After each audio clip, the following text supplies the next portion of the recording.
Okay. If I look at sales orders, and let's go to a previous sales order here. All right, what's the end result of what we're getting to? This is the end result of what I'm going to show you. It's taking a shipping ticket from Studio and sending it into QuickBooks so it becomes a QuickBooks sales order. That's the integration that we have with QuickBooks in its simplest form, and that's all we do. We don't do anything with inventory. We don't do anything with any other pieces of the system. We simply take a shipping ticket from Studio and we bring it in. And this is an example of an end result where we have, at the top, it'll show you the job that actually comes from ASA, the name of the job, the control code, the release, the control code description.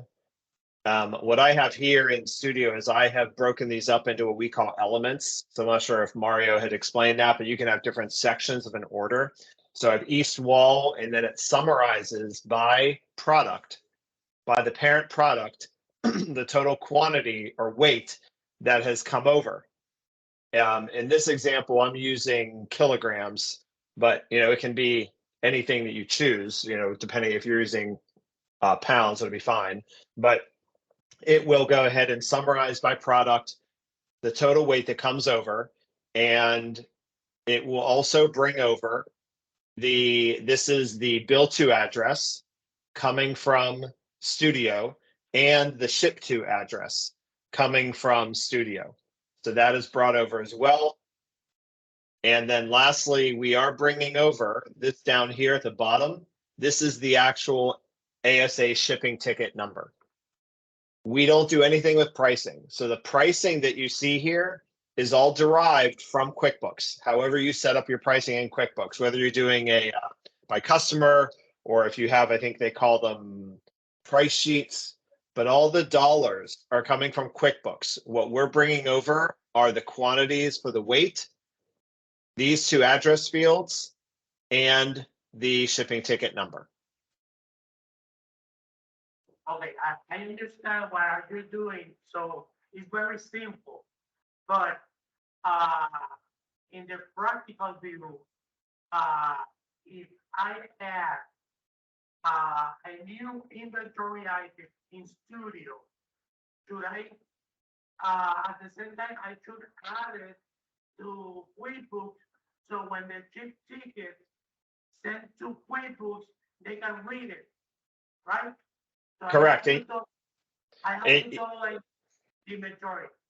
You have to set that up manually. So if you are selling a new item, you have to set that product up in Studio, and you have to set that product up the same way with the same exact ID in QuickBooks as well. Same with customers, same with jobs.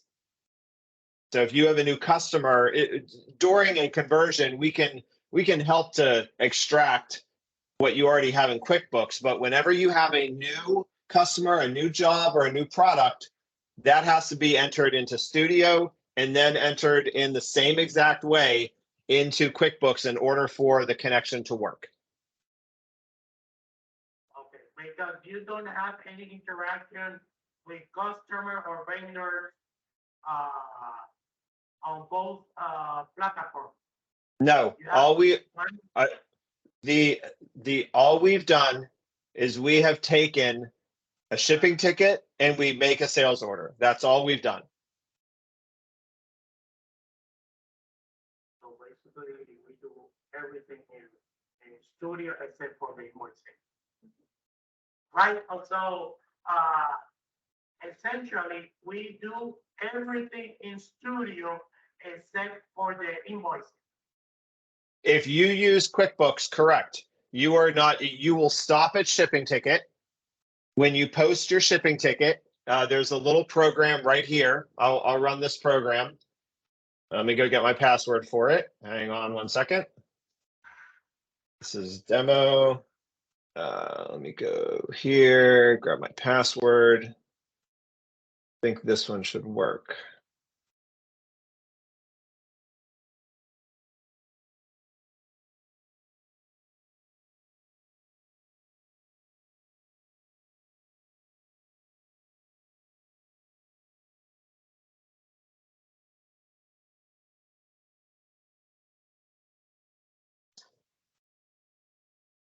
right, let's see if I can get that to work again.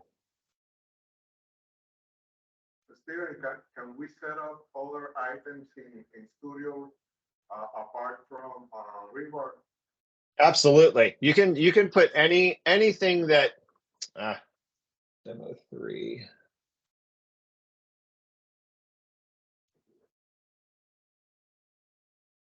Oh, there it is. We got it. Yeah. So yes, you can set up any product you want inside of Studio.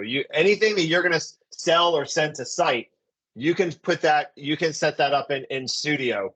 The only the only thing you have to do is you have to put it into. You have to put that into QuickBooks as well. So what I'm showing you here, this is the program that we created.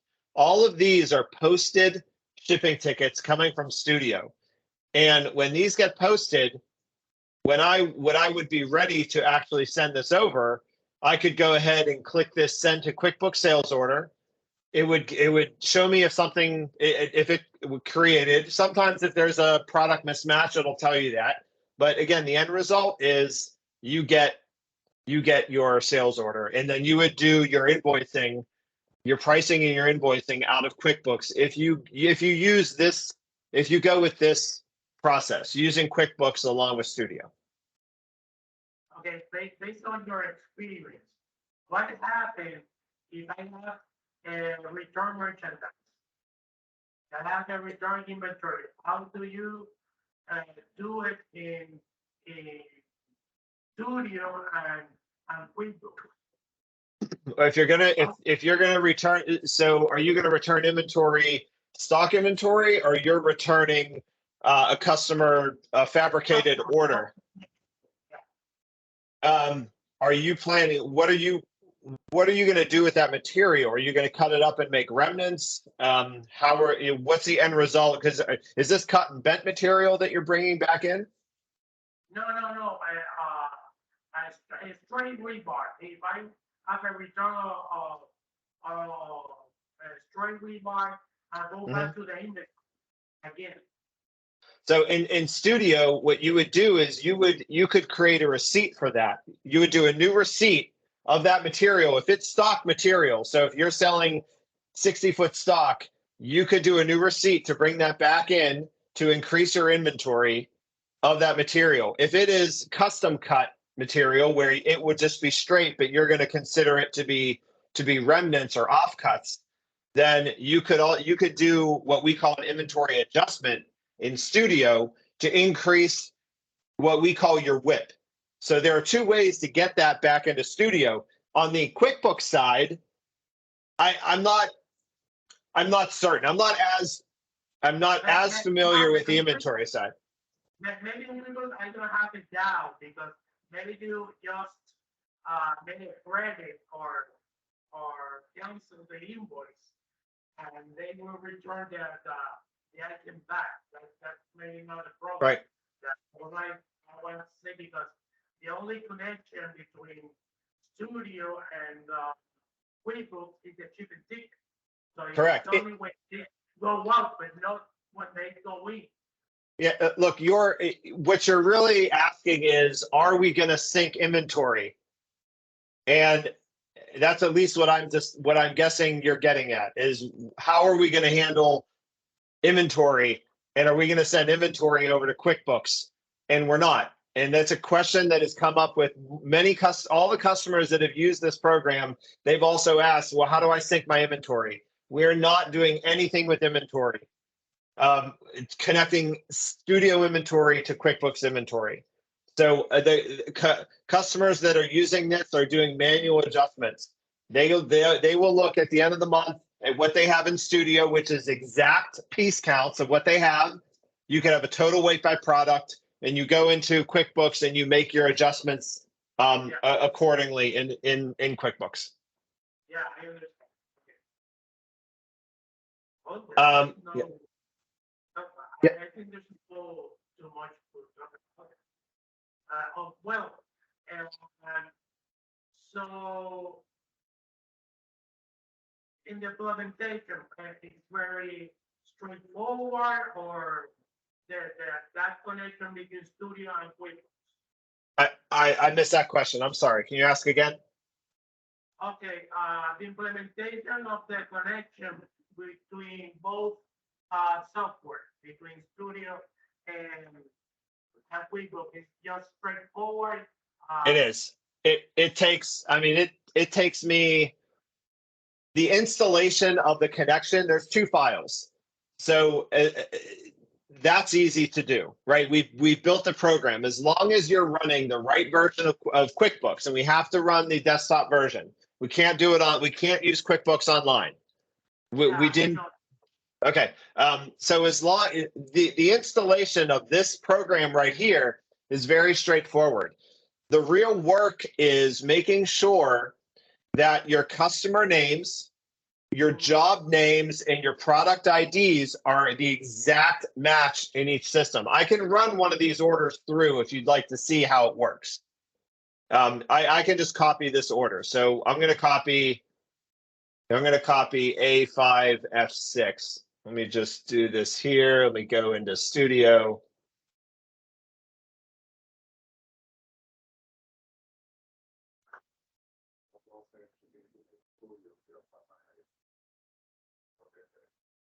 All right, let me log in. This is a demo system I'm using, so apologize for the other customer name.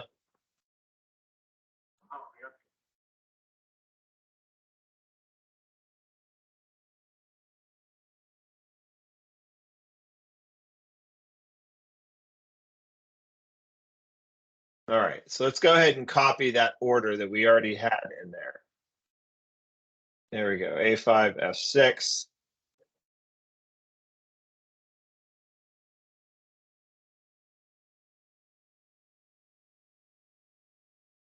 So when you do a shipping ticket, they automatically upload to QuickBooks. It's real time. It does not automatically go. You have to push the button to make it go over. Yeah, so let me just go ahead and go ahead and get that going. All right, so now we have, make a note of this, that's ATKW.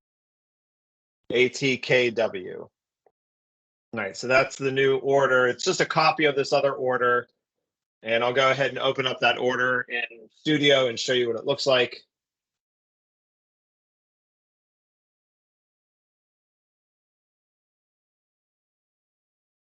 That's not what I wanted.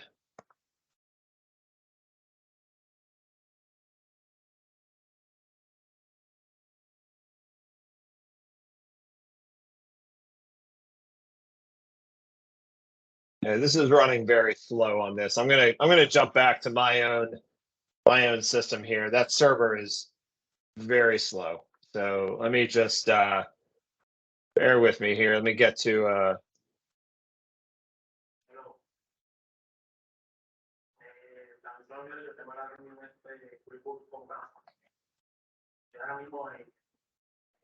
all right, much better.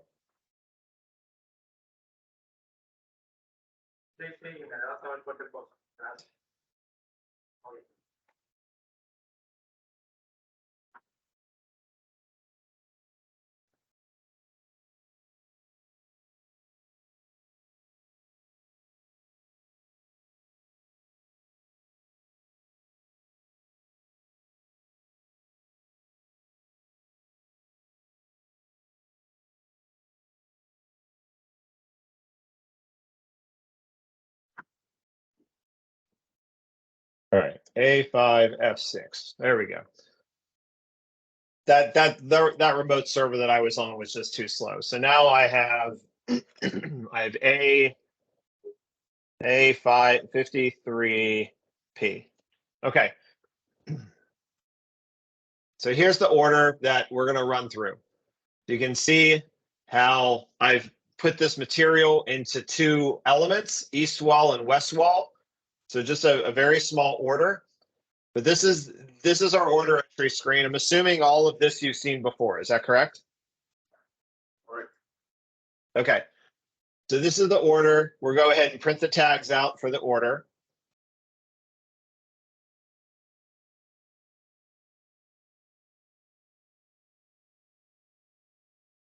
So tags and paperwork.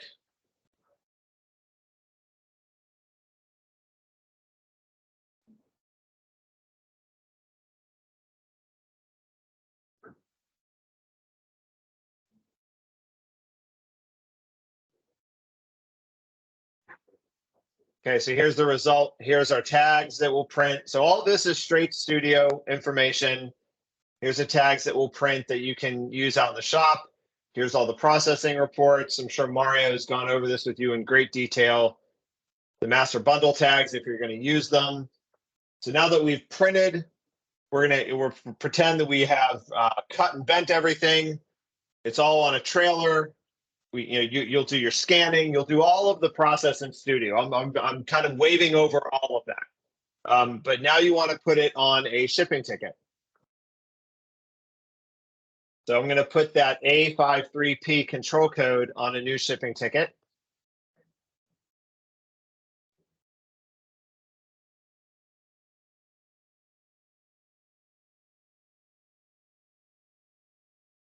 All right, we'll get a new shipping ticket number, which is number 44.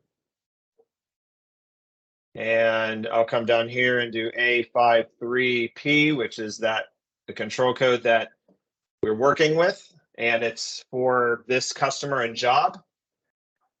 So I'll go ahead and make a note here. So that's our shipping ticket number 44. Let's go ahead and print that shipping ticket.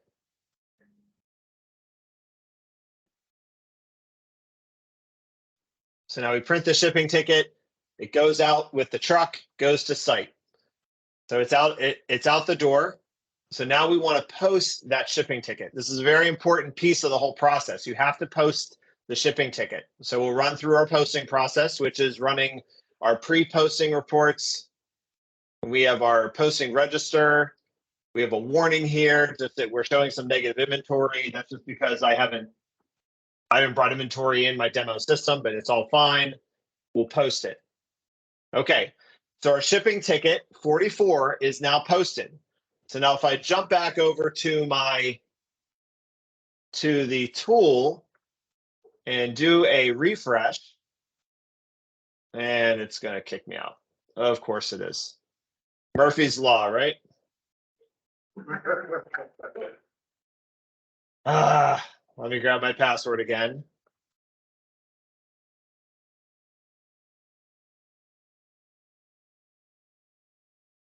Make sure I'm going into demo 3. I am. That's good. Good.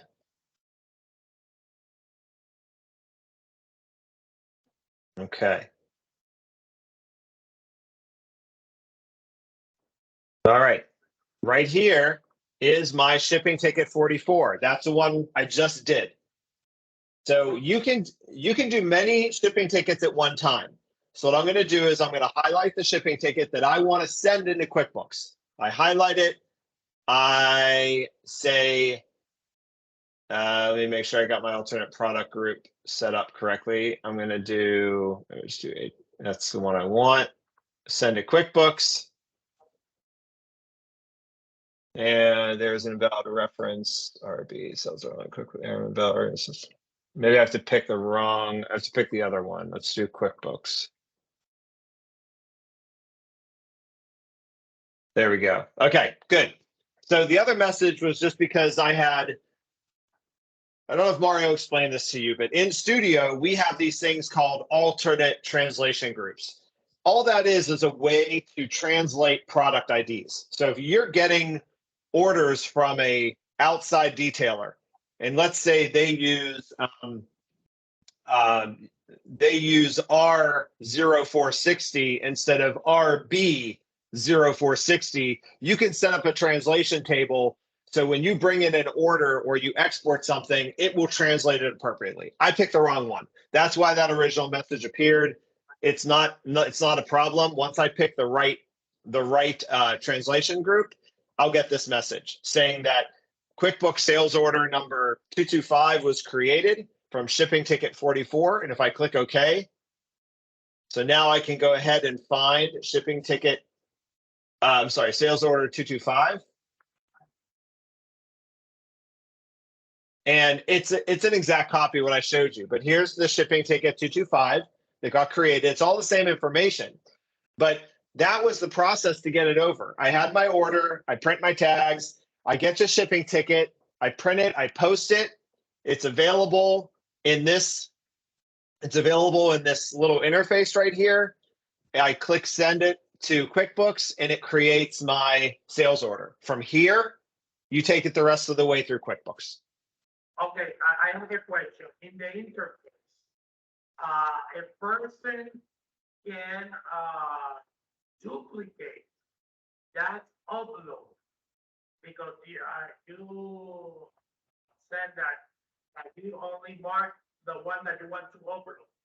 But if someone, let's say tomorrow, click on that one, upload, they will be create duplicate shipping ticket or sales order in the QuickBooks. You cannot. You can't do that because you can't duplicate the shipping ticket. Because if we come back and we look at that shipping ticket, it logged me out.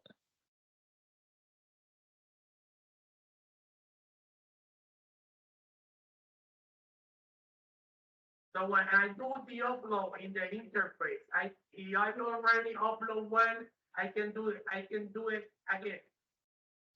That's why I'm you cannot upload the same shipping ticket again. You can't because it's posted, right? It is posted right now. Now there is a caveat to your question.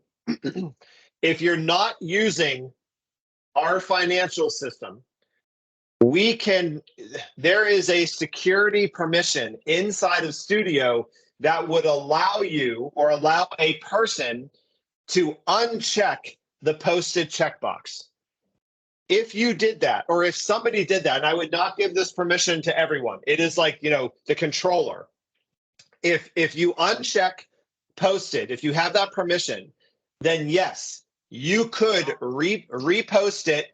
It comes back into this interface, and then you could do it again. But we can control it with security. Okay. That's okay. Yeah. Yeah, go ahead. Say, I post a shipping ticket and send it to this interface. If by mistake I select the wrong one. The same question I asked. You can't upload again unless you unclick it on Studio, the posted.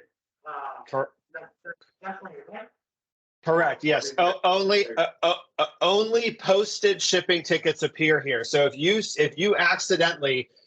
do that, then you would have accidentally posted a shipping ticket, and that's a bigger problem, right? Because you should only post shipping tickets when the steel actually leaves. If you accidentally posted the wrong shipping ticket, then exactly what he said, we would have to turn on, or somebody would have to have the security permission to unpost that shipping ticket, and then it will remove it from this list. And then you would have to post the correct shipping ticket. But again, that loophole, and let's call it a loophole, is only available if you're not licensed for our financials, for our own invoicing.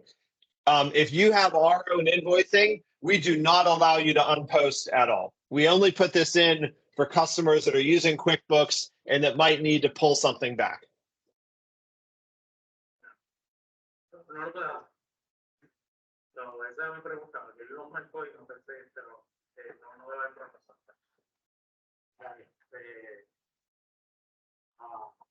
Well, actually, I'm very clear about this. Maybe I know that Sammy in the point of the IT maybe have some other question on the run, but for me it's very simple. I have one more question. When you post the shipping ticket, at that point is when we do have the job number. QuickBooks is going to have, QuickBooks deals in job name. So we look at, it's a great question. Let's look at the company, where's the, let me remember here, customer center. So let's look at the one we just dealt with, which is Reynolds. Okay, if you look at this, see Reynolds Building Supplies, Sports Chalet. This is how QuickBooks enters things. It's by name. So if I understand your question, the names have to match. Now over in Studio, if we look at Studio and bring up Reynolds Building Supply as in the business partner screen. Steven, when we create the jobs in ASA Studio, Yep. We have to create it in QuickBooks too. Yes, absolutely. Yeah. So let me show you that just so you get a clear picture. I'll show them side by side.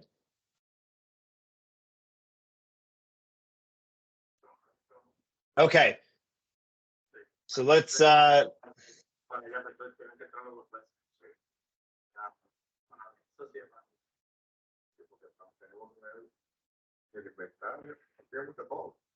Sí, pero alimentar, estoy pensando en algo y lo discutimos cuando tenemos con él. Pero ya me estoy de acuerdo con tengo que crear el si no tengo el creado ya. What okay. happened when I post a shipping ticket on QuickBooks and I forgot to add that job number on QuickBooks? What if you have the, so it used to create the job. I haven't seen that work though, but we could test that again where the customer was there, you didn't have the job, you bring over the shipping ticket that has the job. It used to create the job in QuickBooks for you. But being very honest with you, I haven't seen that work. I think something changed, but we can definitely test that. But just to be on the safe side, I would always recommend that you create the job in both places. Okay, why I should have, of course, I know that I would like to have the job number on my invoice, but more than that, why I have to create a job on QuickBooks? Why? What's this happening? Well, are you going to have a job in Studio, or you're not going to have a job either? Yeah, I will have a job because that's the way it works. Well, if you have it on QuickBooks, because it has to match. There has to be, if you have customer job in Studio, then QuickBooks also has to have customer job. It's gonna associate the same thing. That's just how the interface works, and that's how you know if you're pricing for a job, then you should have that job set up in QuickBooks so you get the right pricing. If you're going to price by job. Yeah, but because of price, maybe QuickBooks because the price is not. Right. So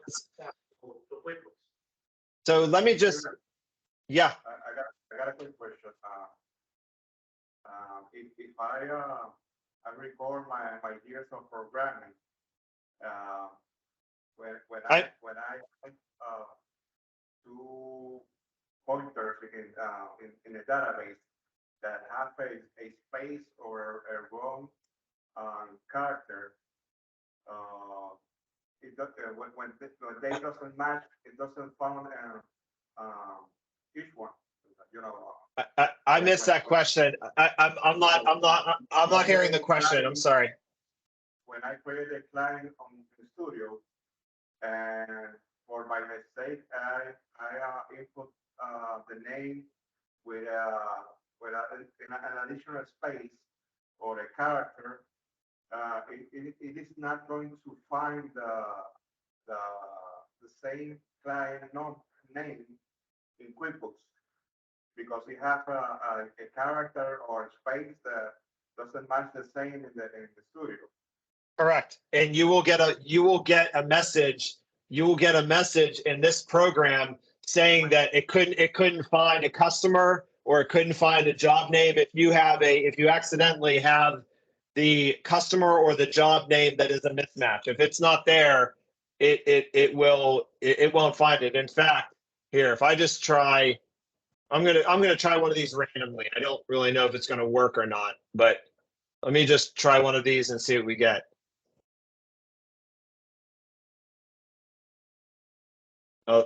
Oh, that worked. Let's try another one. I must have thought ahead and tried to get this to work properly. Oh, you know what it's doing? I actually think it's creating it for me. Huh.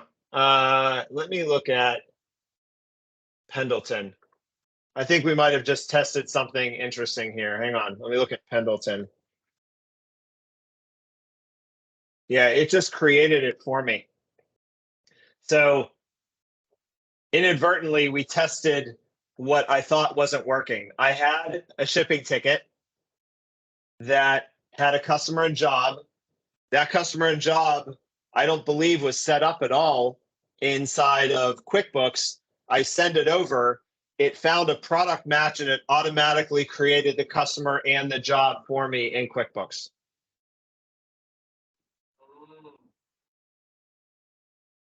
So I would call this a successful test, but it will.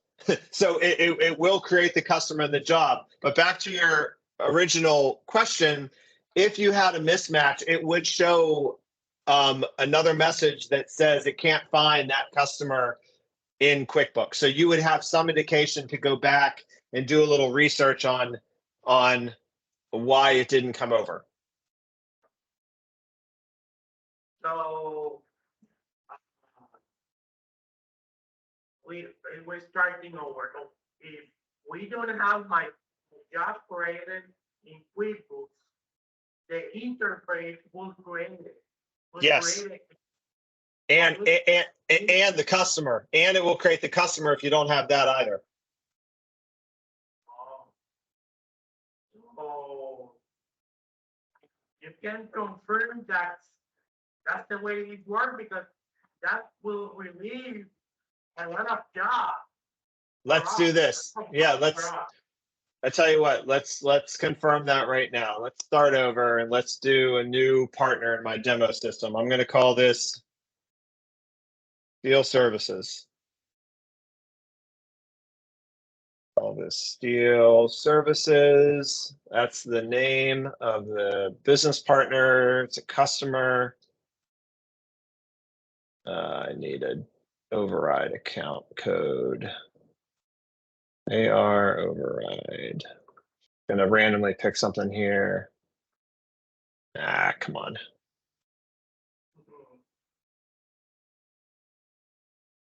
All right, there's my customer, Steel Services. Let's do a new job. Let's call this job. I don't know. Let's call this job school A1, and I'm gonna call this school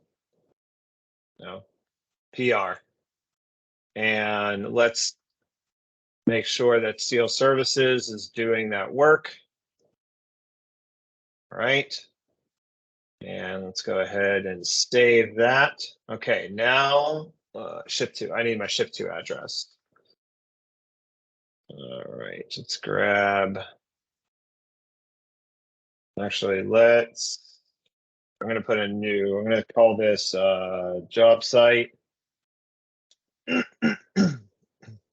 I'm setting up a new job in Studio. Keep it simple here. 1, 2, 3, 4 Smith Street. Whatever the this is just whatever the ship to is.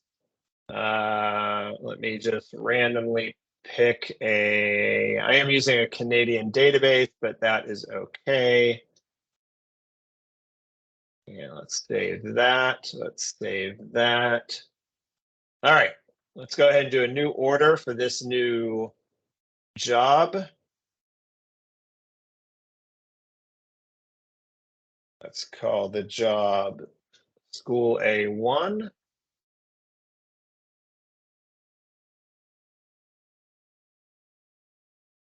Come on, there we go, by Steel Services. And let's call this School Pour 1. All right, I'm gonna go grab the same. I'm gonna grab the lines from the order that we just pushed through. Okay, and I don't know if you ever saw this, but I'm gonna go to get order data, and I'm gonna use that control code AT, what was that? A53P. So let's grab, I'm going to use the same orders. So select all. So what I'm doing, this is just a studio thing, just so you guys know that it's available. You can go into any past orders that you have, and you can grab whatever lines you want and bring them into the order that you're working on, even if it's for a different job. All right, so now we have control code. Let me just make a note of that. Control code A9D8. And let's print the tags. I'm not going to print anything out. I'm just going to make sure it pushes through. So I can actually turn all this off just so I can process it. Then I will create the shipping ticket. Let's do a new shipping ticket for, let's use today's date, for A9B8 right there. All right, very good. Let's print it. That shipping ticket 45. All right, there's our shipping ticket. Looks the same as the other one.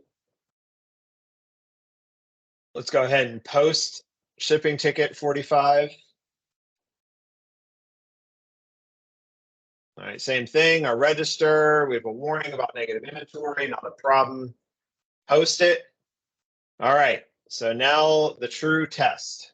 Let's go in here and see if we have shipping ticket 45 is right there. Let's hit the button and cross our fingers.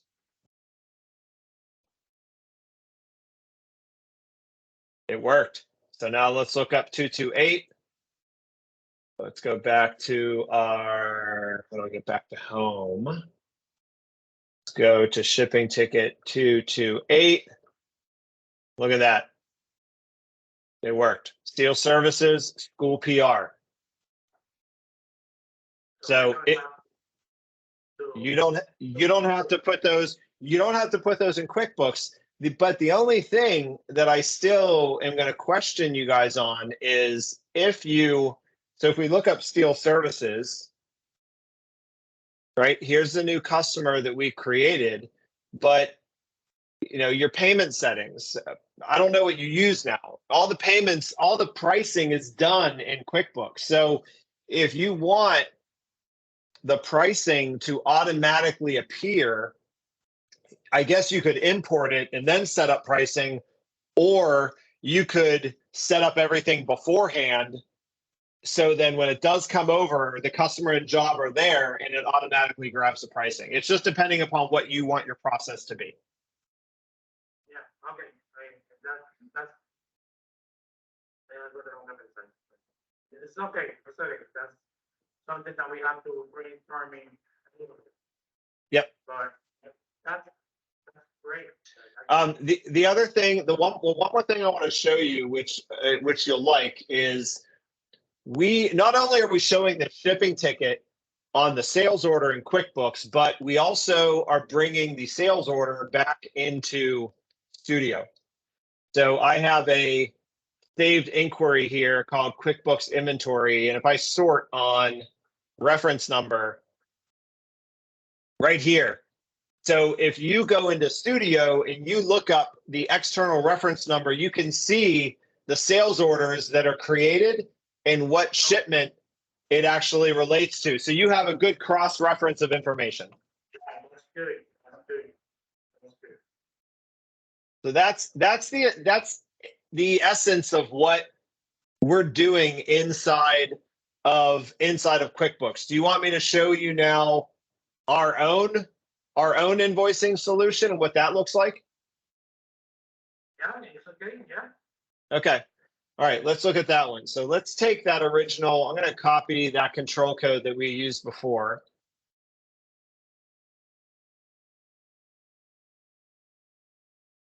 All right, so let's copy control code A53P. Let's get a new control code, which is ADV0.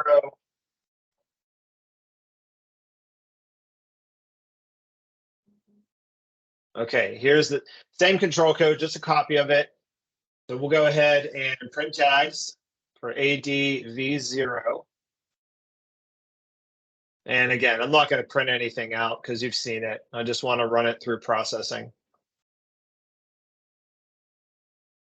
All right, we'll go ahead and put that on a shipping ticket.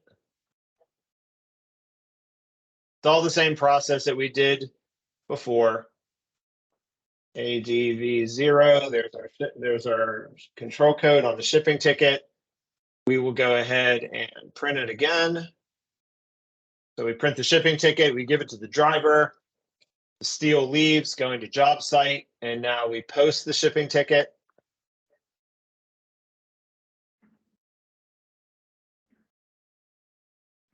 There's our pre-posting reports again, and then we'll come over and post it for shipping ticket 46. Okay, now it changes a bit. Now we're going to go to our invoicing module. We go to invoicing, and we're going to pull that posted shipping ticket onto a new invoice. So we get a new invoice number.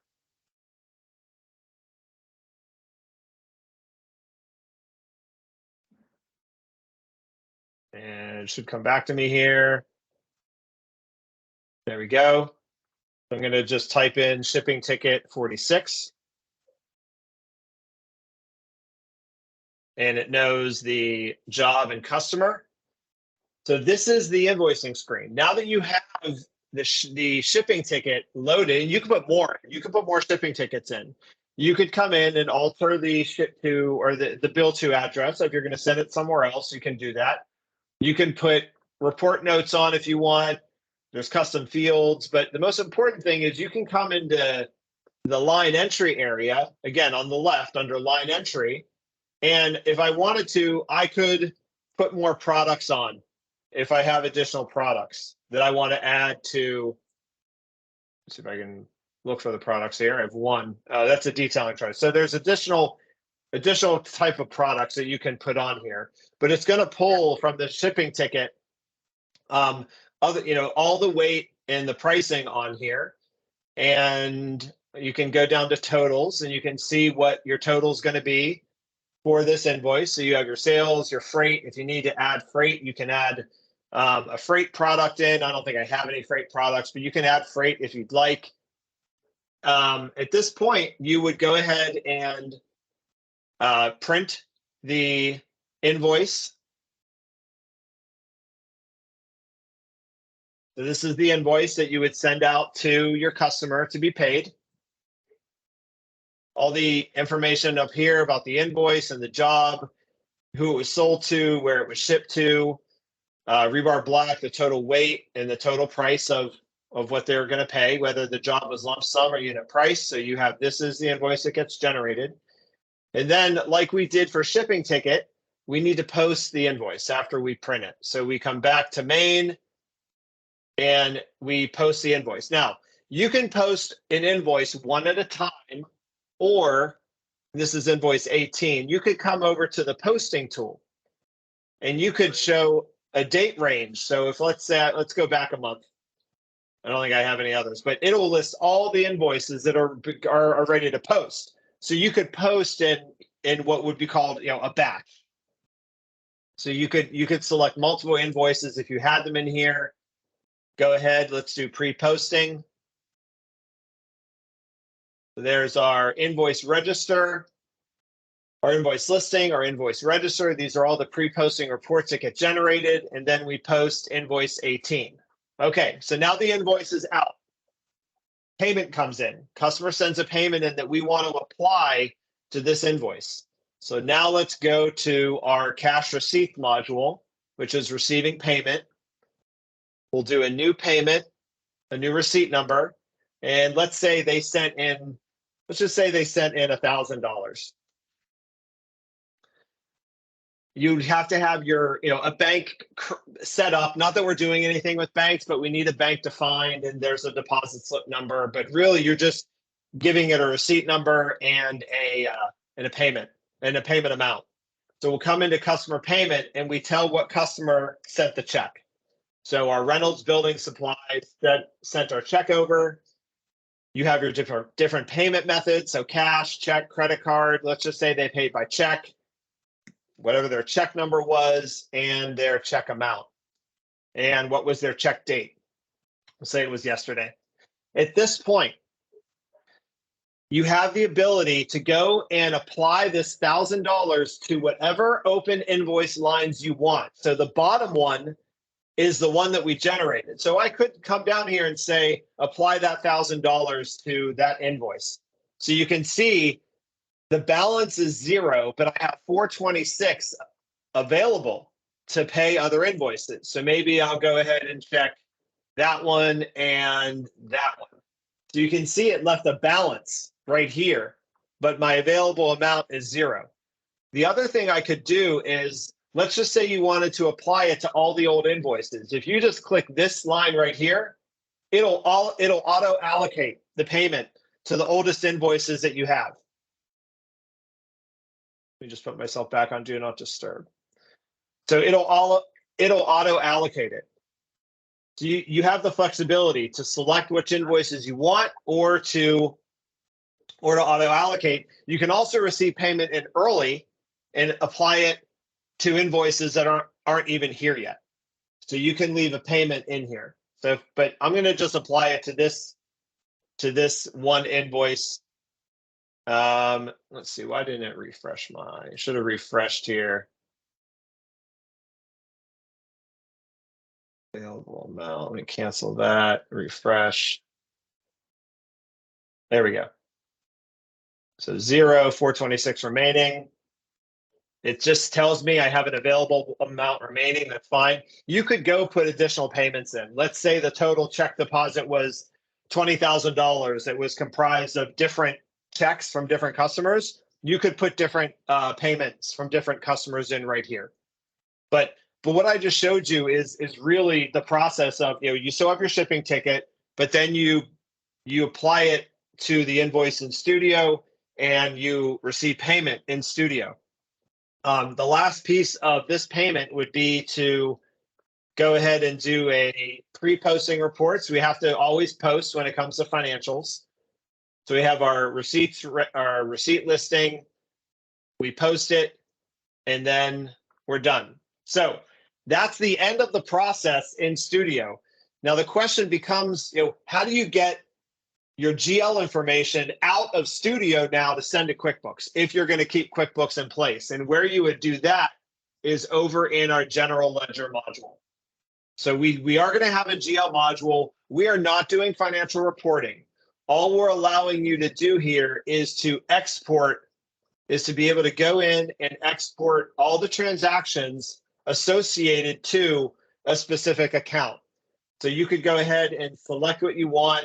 You could run this. It'll generate a CSV file that you could then import into any financial systems GL, as long as they can accept the import. Question. So Yeah, you have it. Yeah. Doing that, that will be let me say, update my account receivable in QuickBooks. Correct. It will. If you just with these, if you look at these 3 transactions right here, right? So these are AR general ledger journal entries that were created. If you were to export this out and import it into QuickBooks, then in theory, it will update the AR side of your QuickBooks. So you can do your financial reporting out of QuickBooks. I'm just offering you another path. If you wanted to use our financials over or our invoicing over QuickBooks invoicing, you can really do either one. What I will tell you is this, just being perfectly honest with you, we don't have a lot of customers yet using our new invoicing. This is brand new, what I just showed you. We have customers already using QuickBooks in this little interface program. We have customers already using this.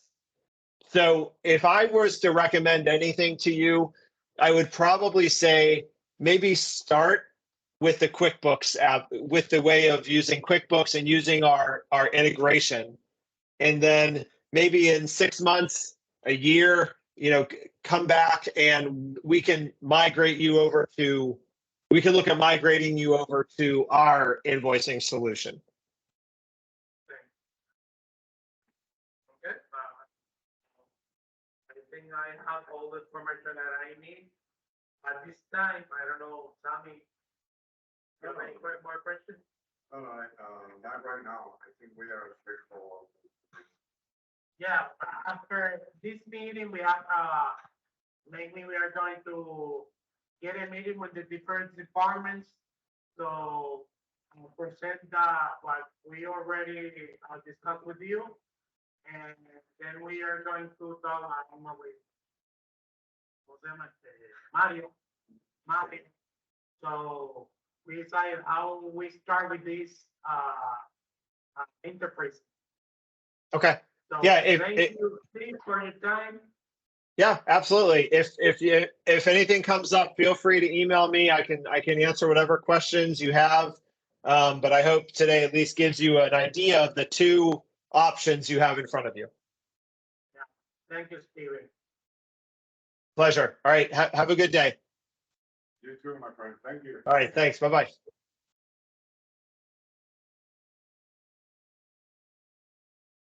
El asunto de él, ahora sí.